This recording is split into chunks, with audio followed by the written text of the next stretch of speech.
Welcome back. A spectacular piece of brutalist architecture. Looks like it was accidentally a whole load of seaborne containers that just were dropped here. So, what have we had today? It's been fireworks, particularly amongst the sprinters. Intermediate sprint points up for grabs, and indeed a green jersey as well. And so, sailing through came André Greipel, tight in on the hoardings, and said, thank you very much. Peter Sagan says, what do you mean, thank you very much? You're going to have to fight hard on that if you want this green jersey at the end of the day. Mark Cavendish as well, just still underneath the 200 marker. A competition led now by Greipel by just 1 point, but there are more points up for grabs at the end of the day. King of the Mountains points have been apportioned as well. Just going through the day, the heat has been the main player, but also this. Ouch. Big hit for Jean-Christophe Perrault from AG Tour La Mondiale. He's bandaged, he's bruised, he's bloodied, but he's unbowed, and he's back in. He's tagged on to the back. Right now, the gap is 3 minutes. In fact, I'm just double checking. Here we are. The gap right now is not 3 minutes. It's 2 minutes and 38. Hence my surprise. Tinkoff Saxo still pushing on. This is for Sagan. Sagan is up for it. He's livid. He's going to carry his adrenaline and maybe use it effectively. You can see dead centre of the road there. We have Movistar. And what is nice to see as well is Orica Greenedge getting busy. Will it be the Yateses? If it is, it will be Adam Yates, I suspect. But is Michael Matthews back and on good form? I think he might just be. And if he is, that is very good news for Aussie viewers. And it's very good news for the race as well. We always like to see Bling doing his thing. Big broad smile that he is. He carries a lot of jewellery with him, but not onto the road. John, talking about smiles, we have our the name of the lady who often smiles and tells the time gap by the use dexterously of a chalkboard. That's right, it's Time Gap Claire. Claire Pedrono is her name, and she hails from Brittany. She once rode on the La Grande Boucle, the women's race, and back in 2005, and now she finds herself doing what, as you correctly described, is one of the most important jobs on the tour. Yes, indeed. Time Gap Claire. In fact, how did she get the job? She basically wrote and said, can I do that job? And they said, yeah, thanks for asking. I'm joined by Stephen de Jong from the Tinkoff Saxo team. Stephen, how difficult was the decision to chase this breakaway with both Sagan and Contador on the team? Well, I think before the start we knew it was a good stage for Peter, so the decision was not that hard. A lot of focus now on the green jersey with Peter as well. Well, I think the key for the green jersey is in the next coming 4 stages, so that's where we try to get a nice gap of points. And it's always good for Alberto staying at the front after the dramatic moments we just saw recently. Yeah, for sure. It's also important to stay in front in these stages and yeah, don't get caught in a crash. There we are. Well, wise words, don't get yourself caught in a crash, but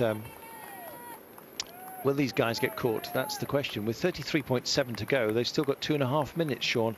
When's 2.5 minutes going to be enough? Well, they need to get to the 20 kilometres mark with at least 2.5 minutes. If it comes down from that, well, then I think it's going to be a very, very difficult one for them. We can see here the peloton, you know, there's a lot of movement in the peloton still. Tinkoff Saxo pushing on here, and I'm afraid for the breakaway with 33 kilometres with the run-in we have here, a very difficult one. Warm conditions as well. It'll be natural that the 6 riders up front are going to get tired. Even though there's a lot of very strong riders here in the breakaway, you know, real powerful ones, they're still going to start, I think, seeing the weaker ones here. Some of them start getting into difficulty when they really start to go at 100%.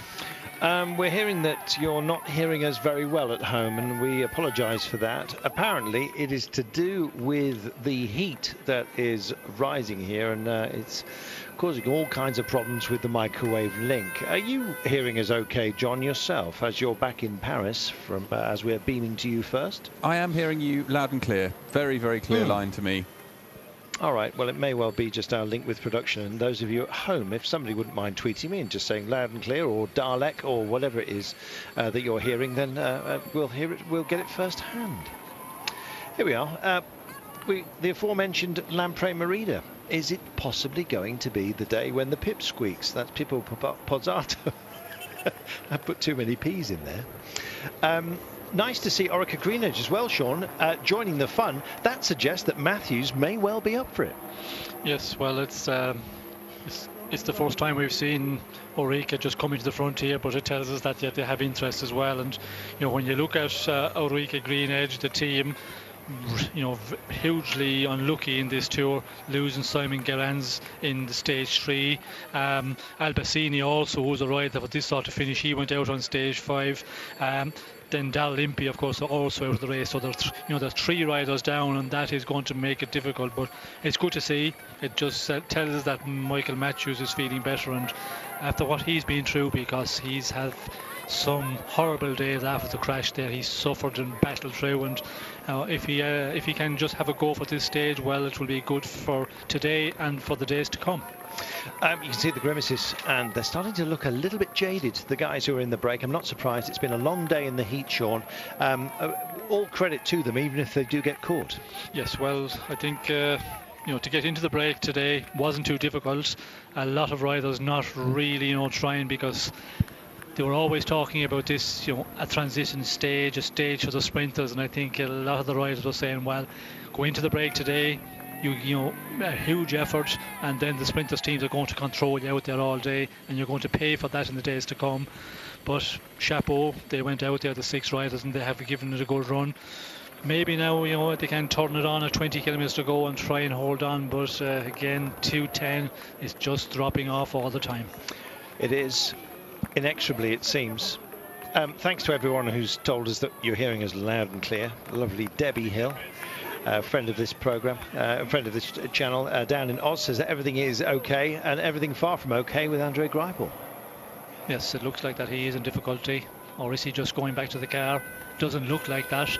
I think we've seen it already in the previous climb where he was in difficulty, and again here starting to suffer. And the Pyrenees stages for a sprinter, when you have to do 3 big days in the Pyrenees and you come out of it and you have a day like today, a lumpy stage, Greipel is starting to suffer here.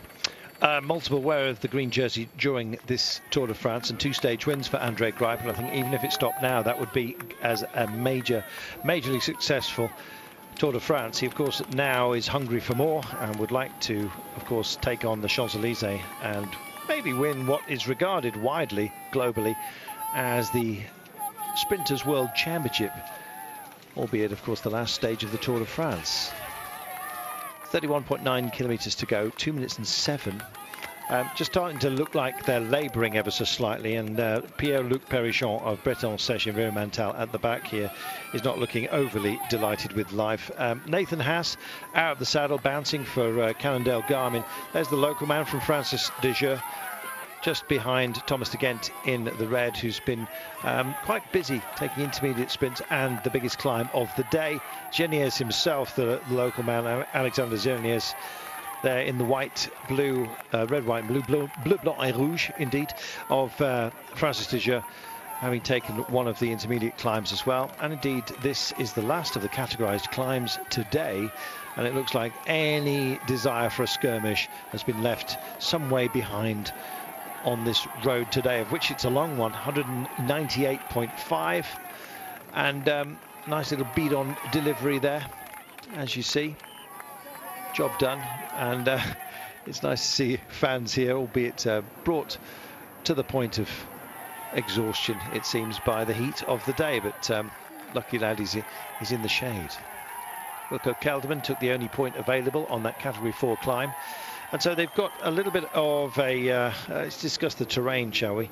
They're going into a couple of bowls, so they'll dip down into one. You won't really notice too much about it. As Christophe Riblon going backwards. They will just take a little gentle roller coaster ride until about 14 kilometres to go. at 14 kilometres from home. That's when the day will be very, very high speed, I imagine. And we're going to get a proper junction now of the time gap between the peloton and those up the road. And there's a man who really is suffering, and even the gauze is not holding all of the crimson stuff, I'm afraid, for Jean-Christophe Perrault, who's taken a big hit today. He's been back to the medical car 3 times now, and dressings have been changed, and he's fighting to stay in touch with this race, Sean. He's a vital component within AG2R Le Mondial, even as a hurt rider.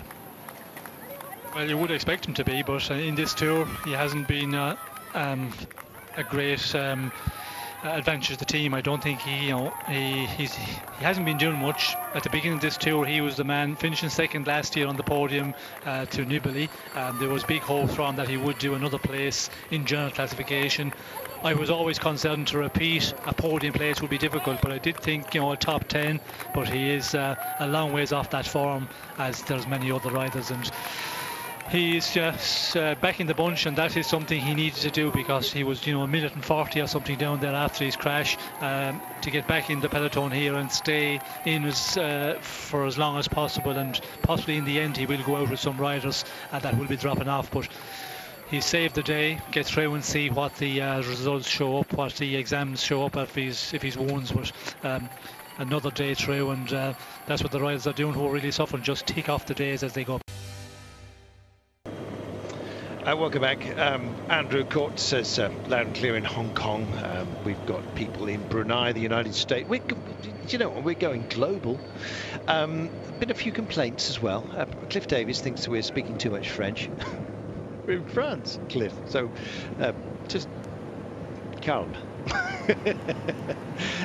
27 kilometres to go.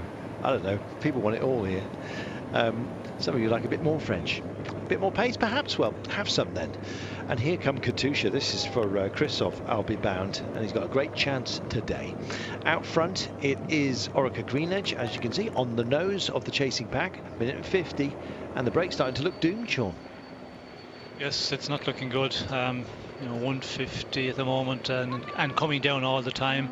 And as we see there, the 6th breakaway, they start to be suffering the pulling faces a bit, and it's not surprising. And the peloton, just more teams starting to appear on the front of affairs, and that's not looking good for our break of the day. No, it's not. We'll see how they go. Genius is still up there, and here he is on the nose. Is he going to be minded to skip off? We'll see. For the time being, it must be tiring for them, especially the temperature that we've had. Even though the man from France just wipes his nose at the moment, almost, you can see almost, well, very nervous, I imagine, on this approach. He's 26.1 kilometres from going home, essentially, and the gap is at 1 minute and 43. I just think that that breakaway might well actually reduce before it's finally caught, which looks inevitable at the moment, especially the amount of firepower that is on the chase down and Pitbull. But Zato is at least showing his hand. I wonder if he'll show his nose at the line. We'll see. He's in there. He's about 20th down at the moment, but it's in a pretty good position, not that far from Alejandro Valverde, who's a proper wheel to follow on a day like this. 25.7 kilometres then. Not a great time to have any kind of issue, and the hand goes up, Sean, which always spells danger. It's Andrew Talansky who's asking for something. Well, it's probably for the team car. Again, just stock up on fresh bottles with 25k to go. We're coming to that 20k for the finish, where it normally stops again. They might, leave it go on a bit further today with the warm conditions. They have done that in this tour already. In the beginning of stages where normally it's 50, they have reduced it on a number of days. After 30 kilometers, you can start taking bottles from the car. But to be sure, the riders, they're just going back and stock up before it's too late. Nice bottle of Saint-Julien. Nothing to do with that church, I believe, bound, John. It's nothing to do with that church, you're quite right. This church is from 1471, and the belfry was built onto the church back then, and it's been added to over the years, and was part of the bishopric of Rodez for many years. It has a beautiful stained glass window, which unfortunately we couldn't see there, which has a symbol of the 12 tribes of Israel in it. Well, all 12? All 12. Big window. Maybe there were little tribes. Here we are then. All 6 of our breakaway riders have remained intact, and they've actually shared duty. Nobody leaning on anybody else, Sean. It's been equally shared, the burden, I think it's fair to say, today. Yes, well, they have been working extremely well together. All 6 are, working good, and that always helps, because if you have one guy who starts to get weak, he wants to stay on the rear, try and hang on as long as possible, and that upsets the rest. Everybody gets nervous with that, because you never know, is he just playing the bluff and waiting for the end to see can he go on an attack. So the longer the 6 can work together, but again, when they have to start upping it, and Thomas Gent, I think, is the one who will start pushing on a bit, but 1:33 at the moment, still with 24 k's to go. It's just going one way at the moment. That's down the way with the time advantage. South African champion just at the back, Jacques Janssen van Rensburg. They do have an option, MTN Quebec, and we had the lovely Douglas Ryder, team principal of MTN, in the commentary position earlier on. Getting ready to celebrate Mandela Day tomorrow, so they'll certainly be up for it tomorrow. They were up for it yesterday, of course, with Louis Mainkies. Finished top 5, which is a fantastic result for them. In fact, Serge Powers the previous day finished 4th. So they're there or thereabouts. Will it be Eddie Boss today, Edvald Bosenhagen?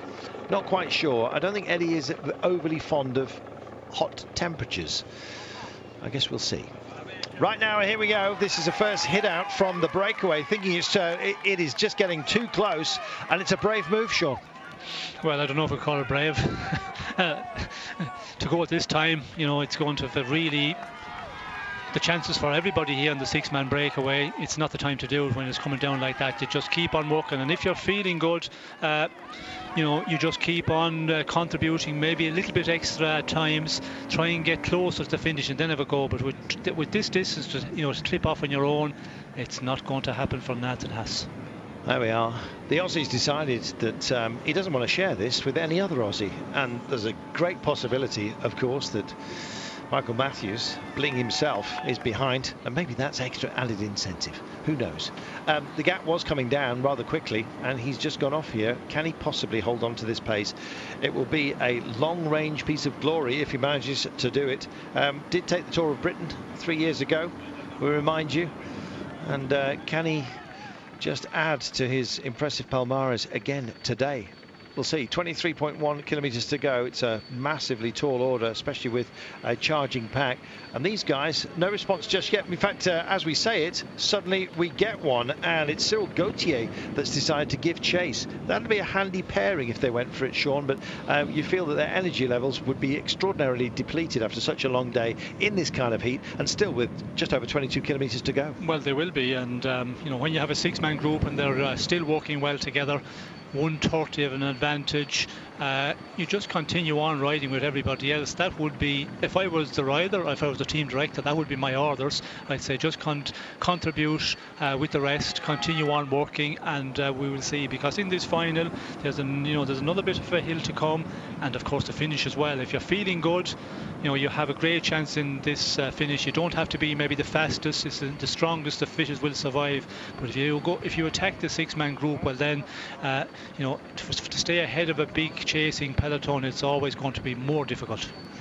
Well, the winking wheat field bidding us farewell right now, and these guys, well, they're burying themselves. Look at Sagan. A few moments ago, he tore off a gel wrapper or whatever it was he was feeding himself, and he did it in such an aggressive fashion. It was just like he wanted those calories to bang in, and the attempt to bridge from the breakaway by Gauthier was very quickly nullified because of the pace that was picked up by the fellow breakaway riders. But it looks like the cadence that Nathan Haas is putting into the road right now, well, it's certainly impressive, but is it wise?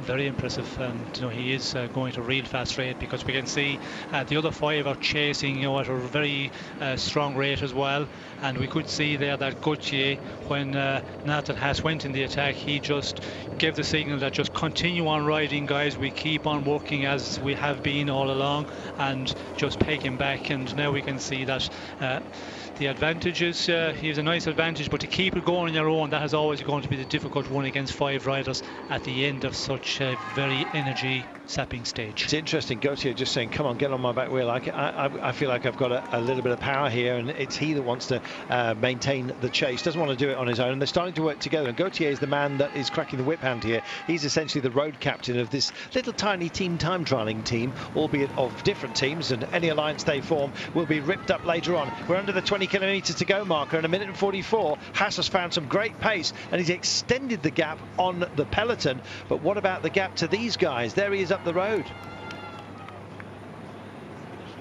They're working well, Sean, and in fact they're bridging over, and what it's meant is that we've suddenly had an injection of pace and a revitalised breakaway.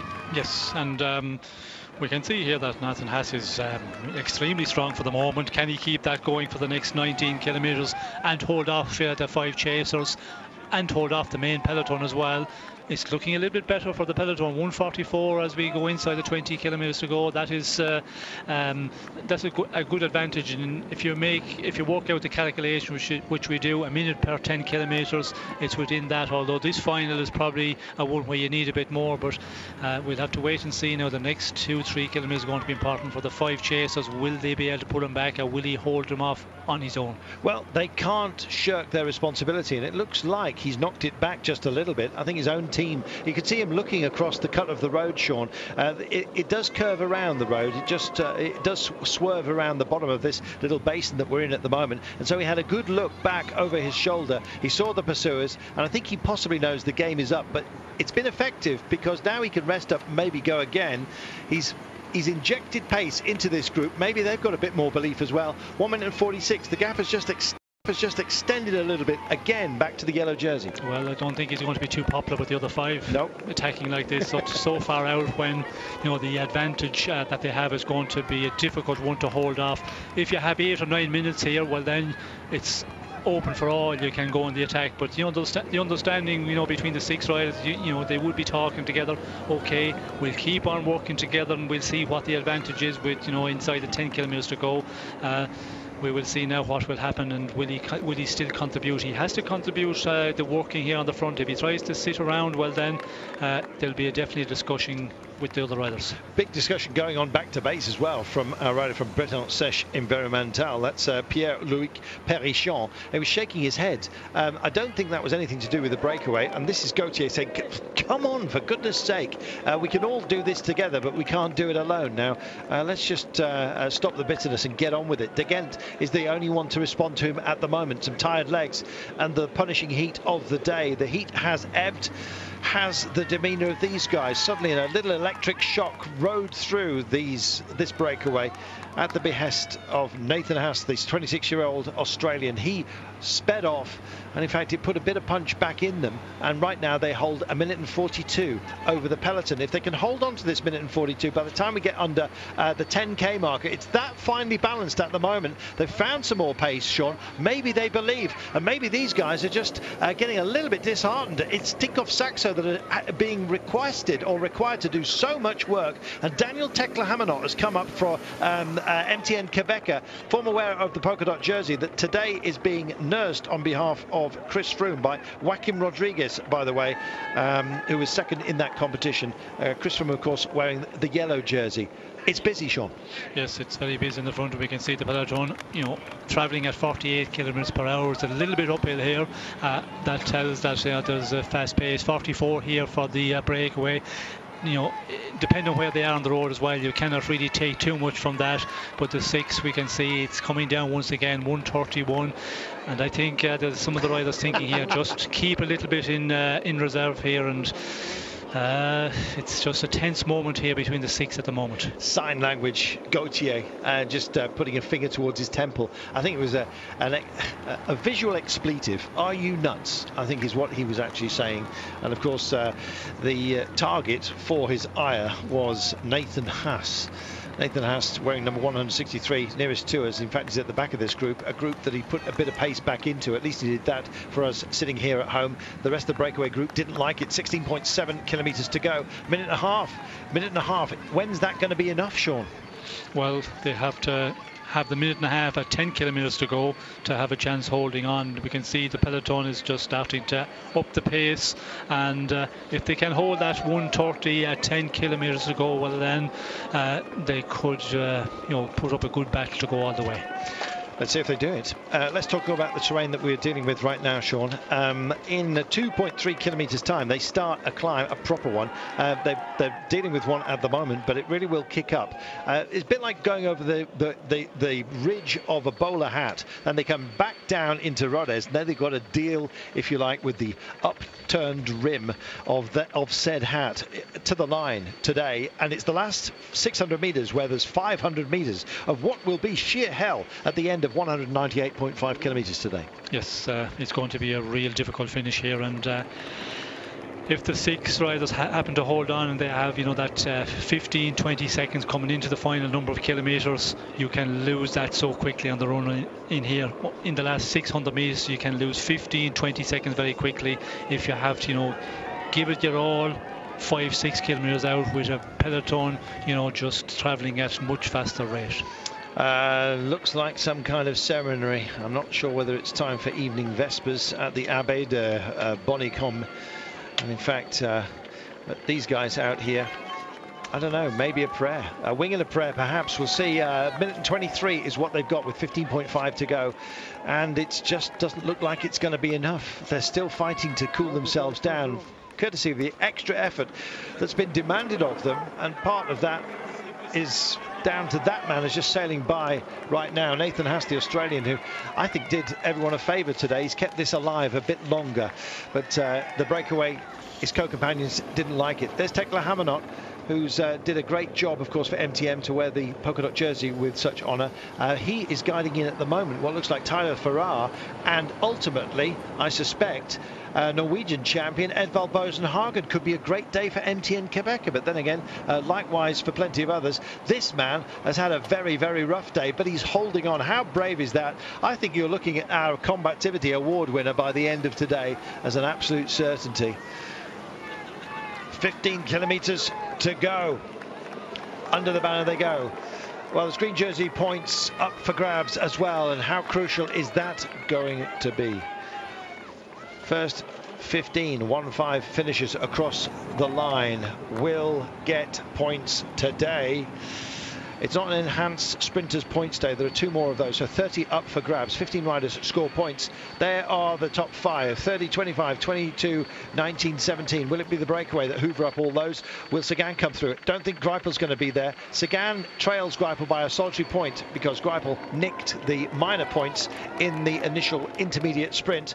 Sagan didn't like it, told him so, and in fact told his team to get up here because he quite fancies it today. Trouble is, so do plenty of others. Christoph of Team Katusha is in the mix, as you saw, just sailing by Tinkoff Saxo. It's busier, far busier at the front, and it's like cracking a whip hand over these guys. And one man who has really shown some scars today is Jean-Christophe Perrault for AG2 à la Mondiale. We wish him the best, and indeed hope that his medical injuries aren't as serious as I suspected they were on his elbow, but he's still racing on. What a Trojan he is.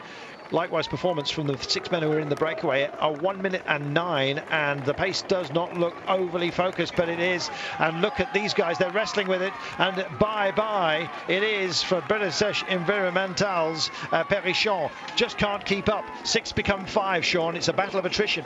Yes, and we can see it's Thomas de Gento is pushing on up front. As we mentioned, when he gets into a breakaway, he just can be so powerful in the end and go on, and he's the one who will split the group here.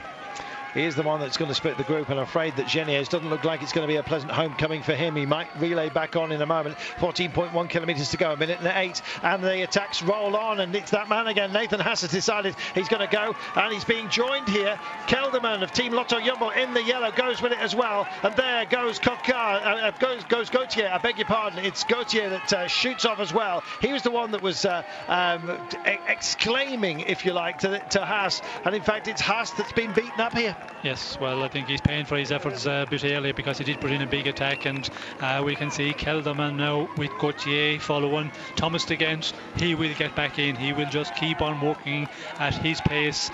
He's able to do that. He hasn't that extra explosive effort, but just powerfully can power along for a long time. And in a breakaway, we could see that he was the one in the earlier part of this little bit of an incline who caused the problems for the breakaway. Cyril Gauthier hoping to do it for Europcar, a team that will be without a principal sponsor at the end of the season, unless they find one before then. There's the polka dot jersey on the back of Joaquim Rodriguez, who's been nursed home. I'm not surprised after his victory yesterday.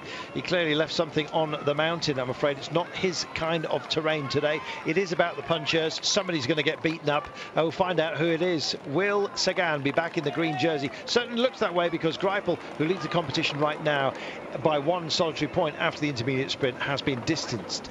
So the 6 become 3, and it's Kelderman here. It is Gauthier, and it is ominously Thomas de Gent, who has got a significant victory, Grand Tour victory, of course, up the Stelvio in 2012 in the Giro d'Italia. So inclines aren't a problem for Thomas de Gent. Cyril Gauthier and Wilco Kelderman out of that trio, if they were to come to the line and it was between those 3, who would be your choice, Sean? Well, Kelderman looks very comfortable there. He seems to be the one who was riding there on the front with Gauthier on tow. Thomas de Gent just claws his way back, as he can do so well. I think Gauthier could be the better one, a more puncher, but again, Kelderman looks a little bit too strong for the other 3 for me. There we go, just picks it up, and in fact he's eyeing them, and I think they realise that actually he's the man that they don't want to nurse home. It's a difficult conundrum, Sean, how much effort to put in, especially if there's a rider that you fear here. Yes, well, I think you have to keep on contributing. If one tries to get carried along, well then they'll just start getting unorganised, and that will allow some of the other riders to get back in once again. We can see Gauthier, he is trying to just miss some turns on the front. Is it just thinking spare a little bit to finish, spare as much as I can? He is a good finisher for this sort of finish, but Kelderman looks impressive, but with 12.5 things can change. Drifts over. Kelderman, the 24-year-old, 4th on the Dauphiné last year. It was a great year for him. 7th in the Giro as well, we remind you, and he is here in the yellow and black. In the green is Cyril Gauthier, the 27-year-old Frenchman. He's pulling all kinds of faces. I wonder if they have a special little seminar led by Tommy Vogler, his teammate from the bad clown lexicon of faces. Who knows? Gauthier may well pull a few more before we get to the end today. Somebody's going to be smiling, though. Might be Thomas de Gent. King of the Mountains in the Paris-Nice, the 28-year-old Belgian. He can play when the road is an incline. They've got one right now. They're going to come over the peak of this, then it's downhill into Rodez. It's quite a technical course, and I'm beginning to believe, Sean, it's a minute and 2. They've got minute and 3 just extending ever so slightly with 12.1 to go. It's a feisty trio, and I think that all of these 3 possibly have something left in the tank. Well, I think they're the strongest of the breakaway. Kelderman looks to be that little bit stronger. We can see Thomas again still riding, and the rest I think is going to be difficult for him. There is an advantage here as we see the peloton also coming into view, so I'm not sure if our time at the moment 1 minute is the full minute is coming down, but advantage for the 3 out in front. We have a number of kilometres downhill before we tackle the final run up to the finish here in Rodez. Well, I'm just wondering whether Kelderman and de Gent have done a oimidach, and they're just going to form this partnership, and I'm afraid get the better of Cyril Gauthier. He looks to be the one that's struggling at the moment, but you never know how much Kidoli is going on here. It's hard to read it, but 58 seconds it is. It's because we're on this incline, Sean, and the camera foreshortens the long road section. Once they peak it, there's this little squirrely helter-skelter into town, isn't there? Yes, a very fast run into town, and that will help, of course, the breakaway, because they'll need every little bit of help possible. It is coming down, and I'm afraid, with 11 kilometres to go, under the minute at the moment. That is going to be a difficult one unless they can really pull well together out front. But we see Gauthier, he's starting to miss his turn on the front, and that's not going to help because the other two, they're not going to commit it 100% with a rider on toe. Geniez just backing into the peloton right now. This is Jean-Christophe Perrault, who we saw take a really nasty tumble on not this kind of surface. It was a much more grippy surface, and it's ripped his elbow to pieces, I'm afraid. He's riding on. He will seek medical assistance proper at the end of the day. He had mobile assistance earlier, keeping it mobile and indeed animated this trio right now. Thomas again in the red, Gauthier in the green of Europcar, Wilco Kelderman in the yellow and black of Team Lotto Jumbo. 50 seconds now with 10.8 to go, and at least the more welcoming terrain is coming to them right now. And it's been a grind out there, and for those who've been like Perichon, have been out for much of the day, this will be not his greatest day, but I think one, if he doesn't feature high up on the results, he shakes his head, but I think he can take some succor from it, and indeed his team as well can actually be proud of him. It was a good effort by Perichon, who was clearly, I think, probably outclassed by everyone else out there. This is Alexander Geniez, the local man, and it's not going to be local joy for him, I'm afraid. Could it be a great day for any one of this trio? They've got the potential, they've got a chance, albeit a slim one right now. Will they be eaten up on the final climb of the day? That looks like it may well be on the menu, Sean. Well, it's going to be a big ask for them to hold on out there, but again, you never know. Back in the peloton, we can see that it's Giant Albacin who are setting the pace. We can see Genet there, he's going through the town where he lives at the moment at 10.5 kilometers to go. He'll be disappointed that he was not able to make it with the front trio through his home village. Again, 48 seconds for the peloton, as we can see here. Ulrike Greenedge starting to contribute on the front also, so it all depends how many men from each team are going to push on in the final, but 47 seconds, it's going to be a real difficult one for our three leaders. Yates brothers have been a factor, but they're doing the driving at the moment for Michael Matthews, who's up there. 10 kilometers to go, 46 seconds is the gap. Team Sky, of course, working to keep Chris Froome in a good place. As you mentioned earlier, Sean, he often features quite high up when it comes to a quick stage finish, and with that punchy climb, don't be surprised if he's not there, Chris Froome. Well, I think if he's delivered to a position where he's very much on the front in the final couple of 100 meters, this run up, the run-in will also suit Christophe Froome because he is that explosive type. 9 kilometers to go. Chris Froome, is he getting greedy? He certainly was for time when he won up to La Pierre Saint-Martin, lunging the bike, you may remember, on that uphill climb. Every second counts as far as Froome's concerned, and he wouldn't mind a few more, quite frankly, today if it's on offer. Yes. Meanwhile, there's Nathan Haas, who really animated or reanimated the breakaway. Unfortunately for him, he's about to be caught, and it's a pack that's being led at the moment by MTN Quebecer, just followed by Giant Alpecin. And there, of course, you can see Sky behind Orica Greenedge. And Sky working for Chris Froome, and that magical moment will come when we pass the 3Ks to go marker. There is Tommy Vogler. Not in a happy place, I'm afraid, is our Tommy at the moment. And I think it may well be the last season we see Tommy. We'll see whether somebody picks it up, or indeed he up, whether he does move into the media, where he's expected to find a home very easily. Good to see Vincenzo Nibali actually functioning very, very well. Had to work hard to get back on after a big split, and indeed a puncture for him. That's the pace we've had today. Matching it at the moment is the yellow jersey on the back of Chris Froome, and almost as an eternal, it seems. His team nestled around him. It's a great cushion and comfort to the man. No comfort for anybody when you see the green jersey on the back of Peter Sagan up towards the 4. Huge punchy rider. What position will it be for him? And indeed, what finishing number will be attached to these guys? 7.7 kilometers, that's when we're going to find out. Jean-Christophe Perrault just being distanced right now. I wonder if it's going to be a combativity award for him, Sean, and I wonder if it's going to be bye-bye tour at the end of the day. He looked beaten up. Certainly was beaten up. We could see there, he hit the road very heavily, a lot of road rash on both elbows, down on his, I think it was his right hip. he's happy, I think, to get to this point with the peloton. Now he can just ride in at an easier pace, where he was in a real bad position at the crash with around 40 plus kilometres to go, 45 to go. He'll have to see what the damage is, but I don't think looking like there's anything broken, so that is always the first thing, the most important thing. I think he will continue, but we can see out in front here they're really pushing on. 6.8 to go, 33 seconds, and they're just on this flat section, and when they get to that 5 kilometres to go, it starts to go downhill, but the advantage I don't think is going to be enough for them to hold out there. 6.5 kilometres from home. They nearly accidentally, I think, got rid of Thomas de Gent. They've reassembled themselves. Once we get to the 5 kilometres to go marker, we go round a roundabout, and then we hit the helter-skelter. You know who's up here? It's Pippo Pozzato, being guided into into position, and indeed they have given the combativity award to Thomas de Gent as part of the breakaway.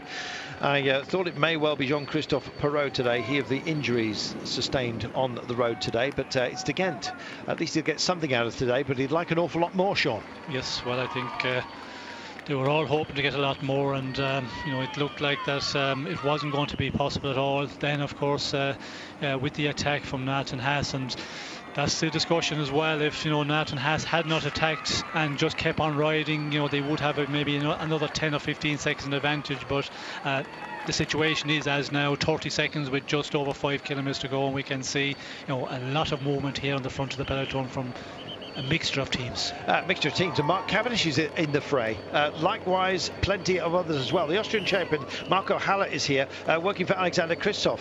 And so, tasty assembly of sprint talent. Now, let's see what we can do when we get off the bottom of this descent. Now, the temptation here is just to enjoy the ride. It would be on closed roads, not normally so. And they're about to tip down and into town. At least they'll have that and be out of sight. 27 seconds is the gap that they've got. You can't quite see it at the moment, but the road is inclined down. It's a downward ramp. It gets to a very, very technical and proper descent, Sean, before they kick up. They're coming under the railway bridge in a few moments' time. Yes, we can see they're just starting to go down gradually, and it gets more of a better downhill for the three out in front. We can see here they're still working very well together. 25 seconds at the moment.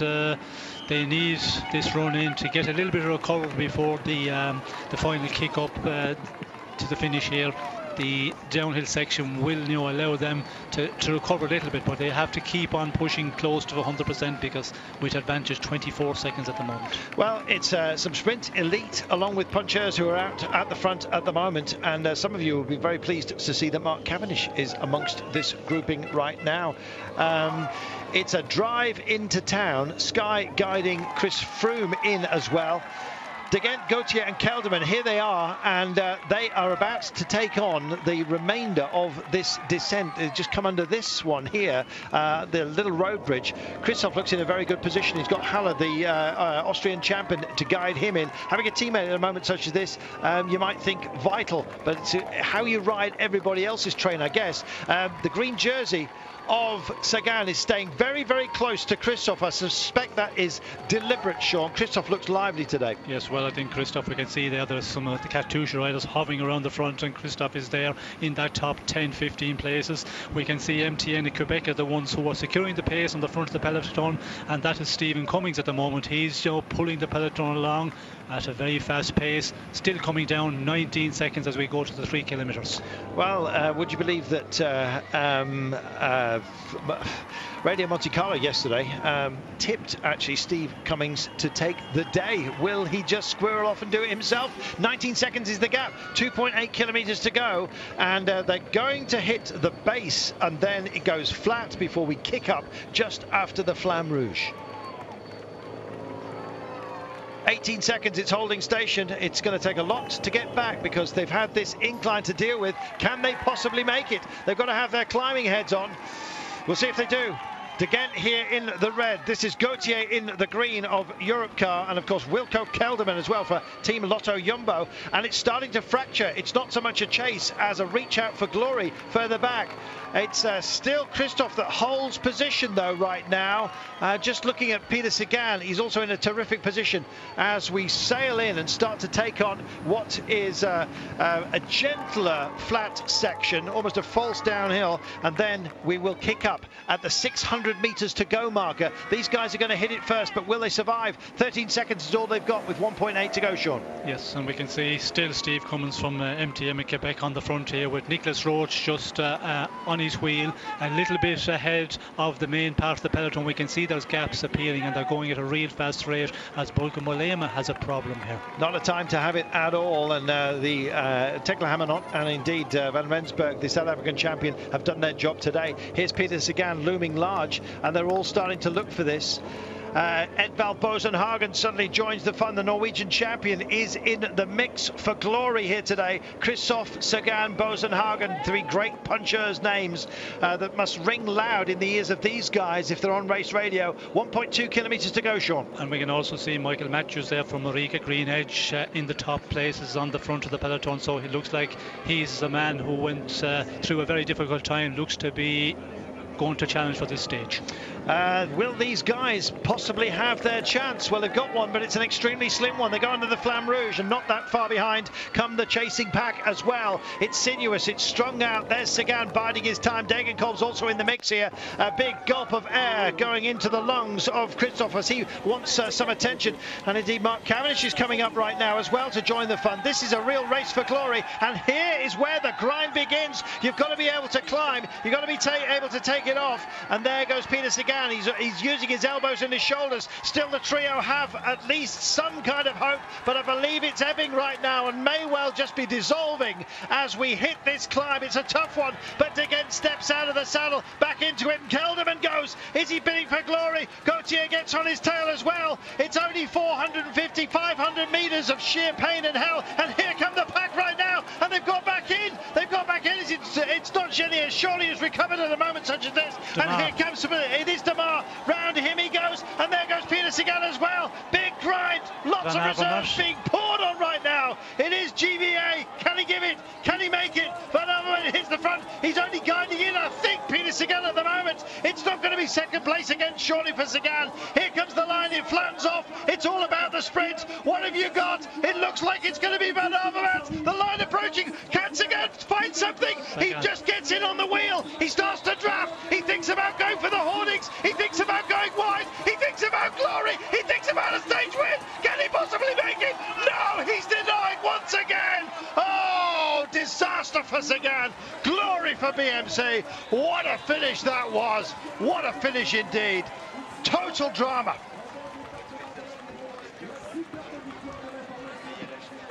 Wow, Sean.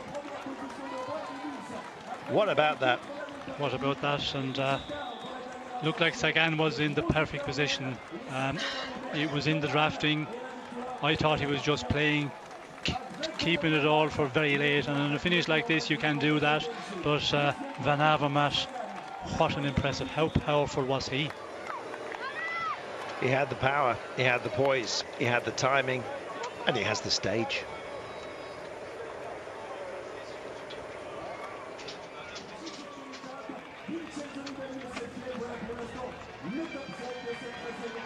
That is a very bitter pill for Peter Sagan. He extends his lead in the green jersey competition, but in the end, he was a couple of yards short. The man with the watts and the win is Greg Van Avermaet.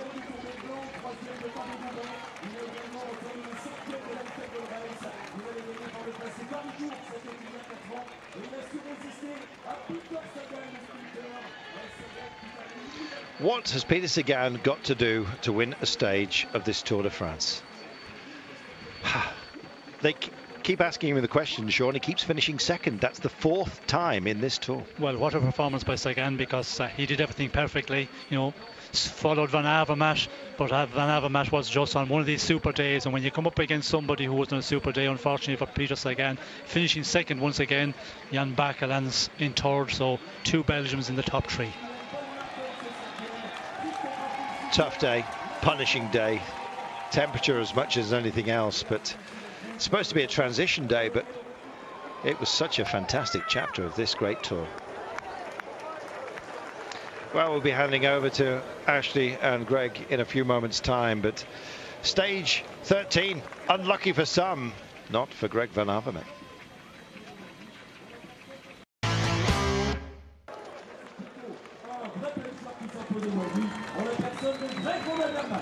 Merci Damien, effectivement, eh bien, dans quelques minutes nous aurons évidemment le podium protocolaire des marchés du Tour avec de nombreuses personnalités qui nous ont rejoint. Christian Pessedre, maire de Rodez. Hi there, welcome to Le Monde on Tour following this extraordinary explosive finish of this stage of the Tour de France. Greg Van Avermaet, who came on the show earlier on in the Tour de France, of course, has grabbed a fabulous victory. Greg LeMond with me, obviously, as usual, and Greg, another great victory for BMC, but also really nice to see Greg Van Avermaet beating, unfortunately, Peter Sagan into 2nd place yet again. Yeah, I don't know.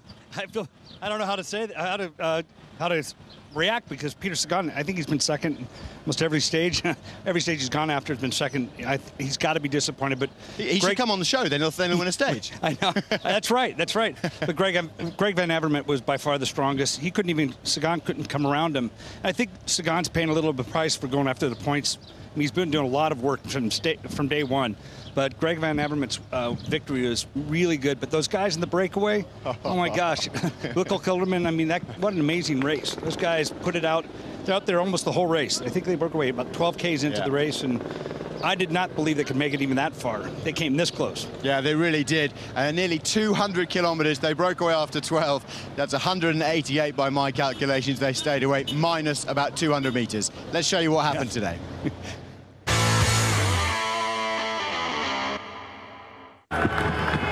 So a thrilling day on the Tour de France has come to a conclusion early on when they got underway just outside of Muret. It was De Hent, along with that group of riders, who was leading the break. 6 of them in total.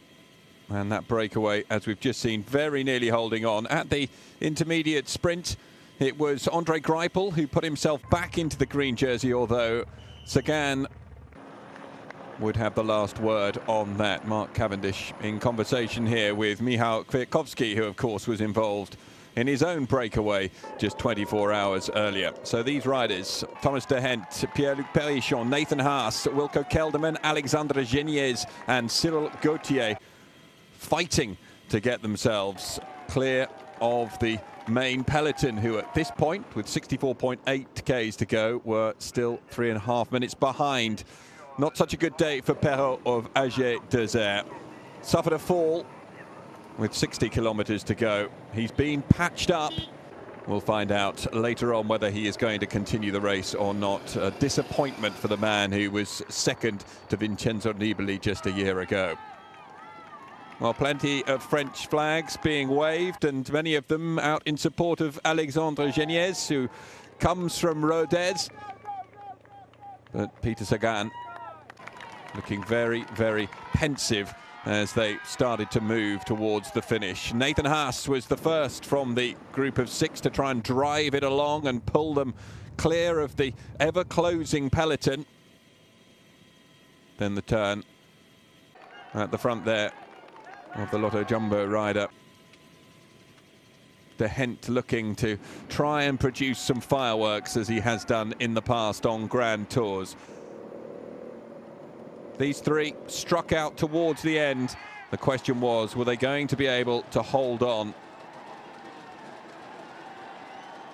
Wilco Kelderman, De Hent and Gauthier being able to see the line, but then enveloped by the peloton. And it was Greg Van Avermaet of BMC who struck out. Peter Sagan with a great position on his tail, but just didn't quite have enough left in the tank to overhaul the Belgian, who crosses the line for his first ever Tour de France stage victory. An emotional moment for Greg Van Avermaet, with Peter Sagan coming home in second, which will ensure he maintains the green jersey. Well, that really was an emotional moment for Greg Van Avermaet, Greg. And, of course, the guy won a stage at the Vuelta a España a little while ago, but a really, really fantastic pull to the line up, as we said before the stage, a very steep finish. He's a very strong finisher. He's a really, really good classic rider. And, you know, he's got a great, I guess they call it punch. And he held off a guy, Peter Sagan, which is a very good finisher. But I could say that when you're doing the racing for the green jersey like Peter Sagan's doing, that's a little bit of effort every single day that he's doing.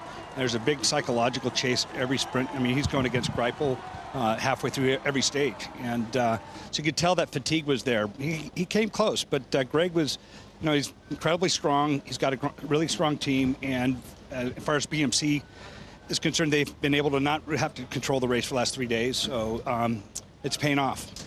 It's paying off a little bit. Certainly, you're right. Tinkoff Saxo did much more work on the front of the peloton, it seemed. But a lot of people, as they were coming up the finish, those two, everyone thought, Sagan will come round Van Avermaet, no problem at all. Yeah. No. I mean, he's the guy with the punchy sprint. He had a great race, though. I mean, if you look at what he's been doing, I mean, he's been very aggressive from day one. And so you can't really, can't fault him for anything. I mean, I said Greg's a little bit fresher, really strong finisher. It was a very hard uphill. It's not just a 200, 300 meter punch, a sprint. It's 500-600 meters, and it's been a really hard day. So, and this is a type of race for Greg Van Avermaet. He's very good at this type of stage. Yeah, he certainly did very well towards the end, as you've seen. It was a fantastic holding off of Peter Sagan. Let's go back, though, to halfway through the stage, Greg, and look at the intermediate sprint, because remember, we talked a lot about the green jersey today. Peter Sagan didn't get the points he was hoping for.